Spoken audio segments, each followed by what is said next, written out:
Ini orang masuk memilih jalur P3K, sudah dari awal dia tahu konsekuensinya semua.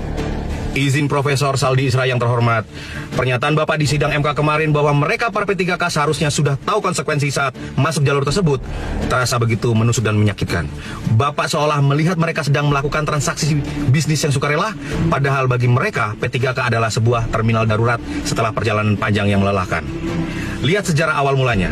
Bapak mungkin perlu melihat kembali catatan sejarah yang mereka simpan di dalam ingatan keringat bahkan darah mereka. Sejak tahun 2005, melalui PP nomor 48, pemerintah sudah menjanjikan pengangkatan tenaga honorer menjadi CPNS. Mereka bertahan karena janji itu. Mereka mengabdi di daerah-daerah karena negara butuh tenaga mereka. Namun, tahun demi tahun berlalu, ratusan ribu dari mereka tetap dibiarkan menggantung tanpa kepastian. Kemudian ada drama K1 dan K2, dan itu adalah seleksi yang menyiksa. Ingatkah Bapak, pada surat edaran nomor 5 tahun 2010, mereka dikotak-kotakan menjadi K1 dan K2. Ada yang gajinya dari APBN, ada yang dari kantong pribadi instansi dengan jumlah yang tidak manusiawi.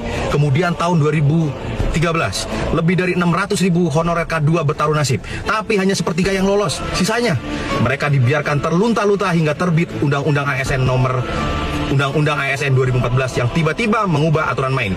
ASN hanya PNS dan P3K.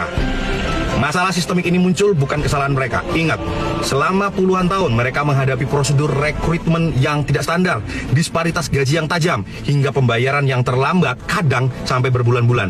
Mereka sering dijadikan alat intervensi politik dan bahkan menanggung kerja PNS yang merasa kastanya lebih tinggi. Mereka bertahan di tengah ketidakpastian itu bukan karena mereka bodoh, tapi karena mereka setia pada pelayanan publik dan bangga menjadi pelayan publik.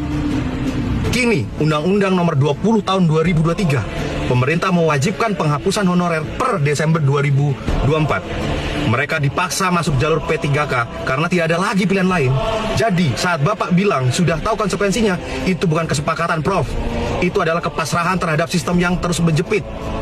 Mereka sudah masuk jalur P3K demi menyelamatkan nasi di piring anak istri mereka. Jika sekarang mereka menggugat aturan P3K di MK, itu karena mereka ingin martabat dipulihkan. Mereka ingin kesetaraan yang nyata, bukan sekedar peralihan nama dari honorer menjadi pegawai kontrak. Mohon Prof, jangan hanya melihat teks, lihatlah sejarahnya.